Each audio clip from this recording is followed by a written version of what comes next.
बंधु 258वां दोहा ये बालकांड का। प्रभु ही चितई पुण्य चितब मही, राजत लोचन लोल, खेलत मन से जमीन जुग, जन विदु मंडल डोल।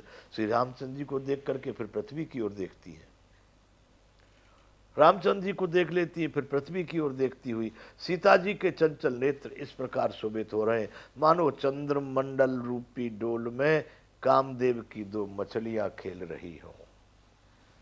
खेलत मन से जमीन जुग, जन विधु मंडल, विधु मंडल चंद्र मंडल में मानो दो मछलियां इस तरह से सीता जी के मुख रूपी चंद्रमा पर नेत्रों में दो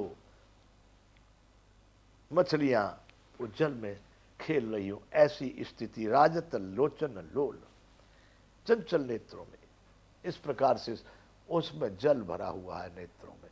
इस समय सीता जी की स्थिति कोई वर्णन करने लायक नहीं है। ऐसी स्थिति जब सीता जी की देखी, गिरा अलिन मुख पंकज रोकी, प्रगटन लाज निसाय अवलोकी। सीता जी की बाड़ी रूपी भ्रमरी को उनके मुख रूपी कमल ने रोक रखा है, बोल नहीं सकती है। गिरा अलिन मुख पंकज रोकी, अलिन वाली भमरी भमरा, मुख पंकज कमल, मोह रूपी कमल ने उस बोली रूपी वाणी रूपी भ्रमरी को अपने अंदर बंद कर रखा है। प्रगटन लाज निसावलोकी, लाज रूपी रात्रि को देखकर वह प्रकट नहीं हो रही है। लाज रूपी रात्रि समाज का जो एक बंधन है उसको त्यागना लाज का प्रत्याग होता है, उस सीमा को नहीं तोड़ सकती हैं। तो प्रगटन लाज निशा अवलोकी, वो लाज रूपी रात्रि प्रकट नहीं होने दे रही है उस प्रकाश को। लोचन जल रहे लोचन कोना, जैसे परम कृपिन कर सोना। जानकी जी के आंखों में नेत्रों में जो जल है वो कोए में जल वहां से निकल नहीं पा रहा है। लोचन जल रह लोचन कोना, आंखों का जल आंखों के कोए में कोने में भरा हुआ है। जैसे परम कृपण कर सोना, जैसे बड़ा कोई कंजूस व्यक्ति होता है वो सोने को कोने में गाड़ के रख देता है, अर्थात कहीं ऐसी जगह पर छिपाता है जहाँ से वो निकल न पावे, किसी को दिख न पावे, किसी की नज़र न पड़े। इस तरह से जानकी जी की आंखों में जो प्रेम अश्रु है वो लोए लोचनों के कोने में, आंखों के कोने में भरे हुए हैं।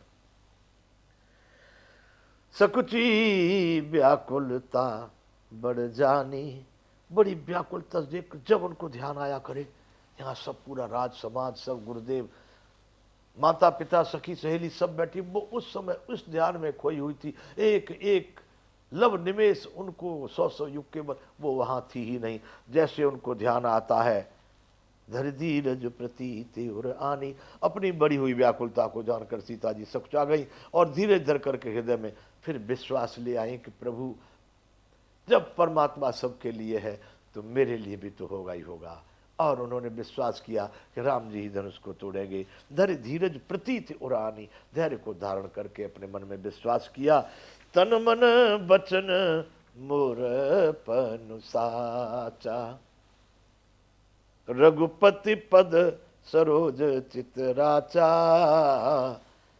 यदि तन मन और वचन से मेरा प्रण सच्चा है और श्री रघुनाथ जी के चरण कमलों में मेरा चित्त सही में अनुरक्त है, सत्य ही मेरा चित्त राम जी के चरणों में अनुरक्त है, तो और तन मन वचन कर्म सब प्रकार से मेरी प्रतिज्ञा सत्य है कि मैं राम जी के चरणों में ही अनुरक्त हूं, तो भगवान सकल उर्वासी, करहे मोहि रघुवर कई दासी। तो सबके हृदय में रहने वाले वो परमात्मा मुझे श्री रघुवर की दासी सेविका यानी पत्नी बना दे। जेहि कर जेहि पर सत्य स्नेहु, सोते ही मिलई न कछु संदेहु। ये जानकी जी फिर यहाँ पर चिंतन कर रही हैं कि जिसका जिस पर सच्चा स्नेह होता है वह उसे मिलता ही है, इसमें कुछ भी संदेह नहीं। जो 100% निर्णय कर लिया है तो वह कार्य होकर ही रहेगा, इसमें कोई संदेह नहीं। अभी भी माता जानकी व्याकुलता समझ करके थोड़ी देर होश में आ रही है, समझ रही है कि भाई यहाँ पर समाज बैठा, फिर उसी स्थिति में पहुंच गई हैं। प्रभु तन चितई प्रेम तन ठाना, कृपा निधान राम सब जाना। उन्होंने प्रभु की ओर देखा, राम जी की ओर देख करके प्रेम तन ठाना, अपने मन में प्रेम ठान लिया। प्रेम तन ठाना, अपने शरीर के माध्यम से उन्होंने ठान लिया प्रेम क्या, अर्थात यह निश्चय कर लिया कि यह शरीर इन्हीं का होकर रहेगा या फिर रहेगा ही नहीं। अभी मैं जैसे कह रहा था वनवास के समय पर की तन प्राण के केवल प्राणा, वैसा ही माता जानकी ने यहां पर भी कर लिया है। कृपा निधान राम सब जाना, कृपा के भंडार श्री राम जी सब जान गए, सब जान गए। क्या ऐसा ही होने वाला है। राम जी ने समझ लिया कि सीता जी क्या क्या विचार कर रही हैं, क्या क्या चिंतन कर रही हैं, इनकी क्या स्थिति है इस समय पर। राम जी भी तो व्याकुल थे, राम जी तो पुष्प वाटिका में सीता जी को देख करके व्याकुल हो गए थे। तो बंधुओं, उनके मन में भी बात थी। जैसे ही सीता जी ने राम जी की ओर देखा, राम जी ने उनकी ओर देखा, सियहि बिलो की तकेउ धनु कैसे, चितव गरुर लगु व्याल जैसे। सीता जी की ओर देख करके उन्होंने धनुष को ऐसे देखा जैसे कि गरुड़ जी एक छोटे से सांप को देखते हैं। चितव गरुड़ लघु व्याल जैसे। समझ गए राम जी, कृपानिधान श्री राम जी जान गए। उन्होंने सीता जी को देखकर धनुष की ओर कैसे ताका, जैसे कोई गरुड़ छोटे सपोले की तरफ सांप की ओर देखता हो, छोटे सांप की ओर। ये कुछ नहीं है, इतना भारी धनुष था, लेकिन उस समय राम जी ने अपने मन में ये ठान लिया कि ये कुछ नहीं है, जैसे बड़ा भारी गरुड़ कोई छोटे से सांप के बच्चे की ओर देखता हो, ऐसा समझ करके राम जी ने अपने मन में ठान लिया। बंधुओं, अब ये 259वां दोहा है बालकांड का।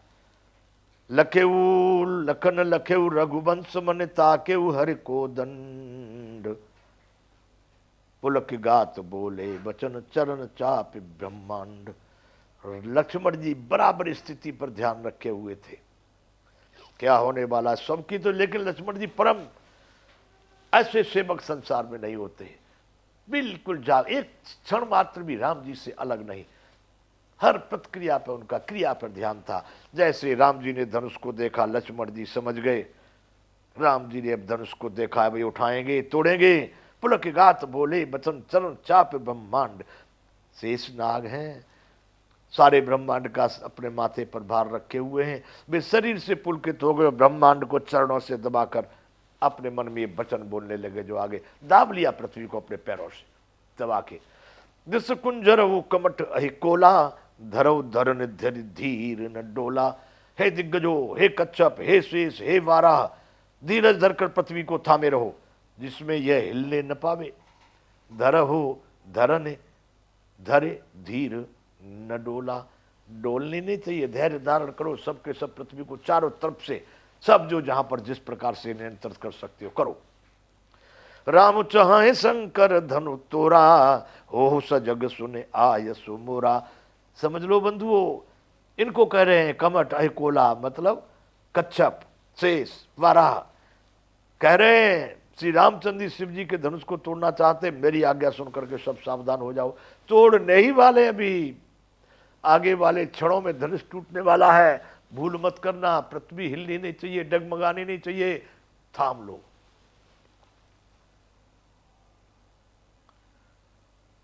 बंधुओं चापो समीप, रामू जब आए, नर नारी न सुर सुकृत मनाए। जब राम जी धनुष के समीप आते हैं तो नर नारियों ने अपने अपने सब पुण्य मनाना शुरू कर दिया। जनकपुर वासी तो सभी न्यौछावर थे राम जी के प्रेम के ऊपर, और सबने अपने अपने पुण्यों को मनाना शुरू कर दिया, देवताओं को मनाना शुरू कर दिया। सब कर संशय और अज्ञानु, मंद महीपन कर अभिमानु। सभी लोगों को जो संदेह थे, अज्ञान थे, और राम के लिए भी लोग संदेह कर रहे थे तोड़ पाए कि नहीं तोड़ पाएंगे, और सबका जो अज्ञान था, नीच राजाओं का जो अहंकार था, अभिमान, बड़े बड़े राजा लोग अभिमान